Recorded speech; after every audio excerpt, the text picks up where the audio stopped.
The success of the UK motor industry could be jeopardised if the UK leaves the single market following Brexit, a senior industry figure has said. The chief executive of the Society of Motor Manufacturers and Traders, SMMT, told the BBC the sector would be under threat outside the single market. Mike Hawes told BBC business editor Simon Jack that the industry's success came from being in the single market. The European Union is the UK motor industry's biggest export market. Mr. Hawes, who has warned on previous occasions that the industry's future growth may be hit, was speaking in Paris where he is attending the city's motor show. He said, "Don't be blinded by the good news that you're seeing not just around our sector but around business in general. We're very concerned that the future state of the automotive industry and the success could be jeopardized if we're not in the single market."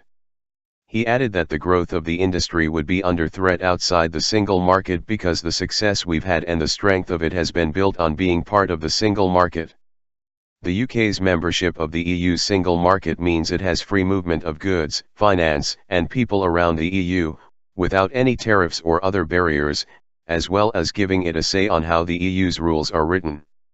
While the UK would still be able to export to the single market member countries even if it were not itself a member, it would have to negotiate trade deals, which could involve paying tariffs, customs delays and having to abide by EU rules, over which it would have no say.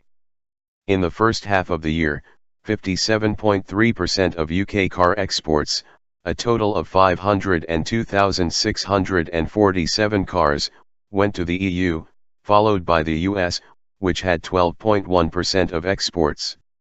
"It's our biggest export market," Mr. Hawes said.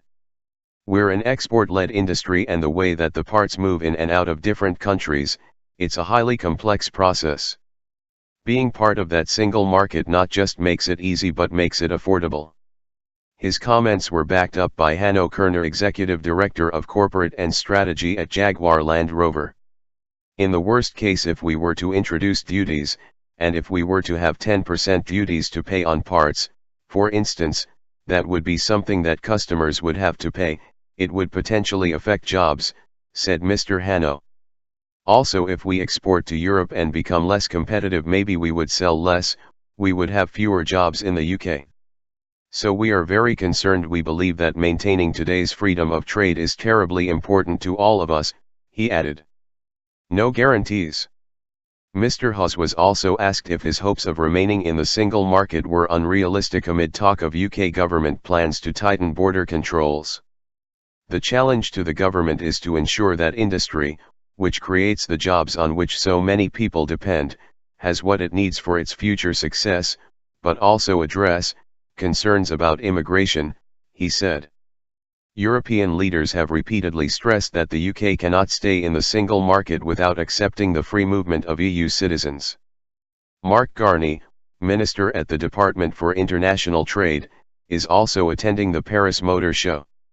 Commenting on the SMMT's remarks on the need to remain in the single market, he said, "We can't guarantee anything, but as I said, we are not going to provide a running commentary on what exit is going to look like. But there are elements that are within the SMMT and the automotive sector and indeed any other sector that we need to protect, and in the case of the automotive sector, those things we must protect and try to achieve is zero tariff access to this market of 500 million people in the EU," he added.